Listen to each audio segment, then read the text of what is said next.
What if the real reason so many people never build wealth is because they spend all their time working, but almost no time owning? That is the core message of Chapter 3 of Rich Dad, Poor Dad. And honestly, this chapter is one of those quiet wake-up calls.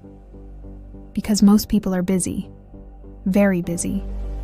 Busy waking up early, busy studying, busy working, busy answering emails, busy paying bills, busy trying to look like everything is under control. But the chapter asks a simple and slightly uncomfortable question. While you are working this hard, what are you actually building? Because if all your time, effort, and talent are going into making your employer richer, while your own financial life stays fragile, that is a problem. This chapter is called Mind Your Own Business. Now at first, that sounds a little rude. Like the book is telling you to ignore everybody. But that is not what it means. It is not saying your job does not matter. It is saying your job should not be the only thing you focus on.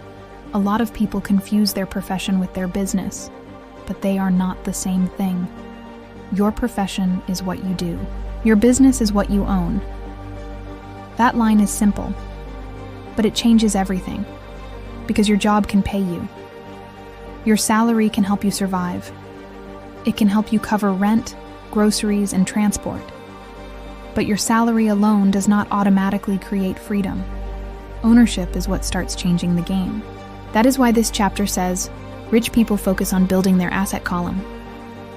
Not just working for money, but using money to build things. Things that can grow. Things that can pay them. Things that can keep working, even when they are not actively working every second. That could be investments, a side business, a digital product, an asset that grows in value. The mindset is the same. You stop thinking only like a worker and start thinking like an owner. And this is where a lot of people get stuck. They work hard all day. Then whatever money is left gets spent. Spent on lifestyle. Spent on liabilities, spent on looking successful, spent on things that feel exciting for 5 minutes and create payments for 5 years. Then they say, I'll build something later. Later when life is less busy. Later when I make more money. But later is dangerous. Later has killed a lot of dreams, ideas, and businesses before they even started. This chapter is basically saying, use your job to support your life, but do not let your job be your whole financial identity. Let your job fund your future. Let it help you build assets. Let it help you create something of your own. Because if you only work for income, you stay dependent. You stay exposed. You stay one bad month away from stress.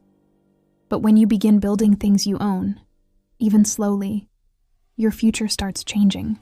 And the interesting part is, real wealth often looks boring in the beginning. It is usually not flashy. It is not always exciting. It is not a dramatic montage with luxury music.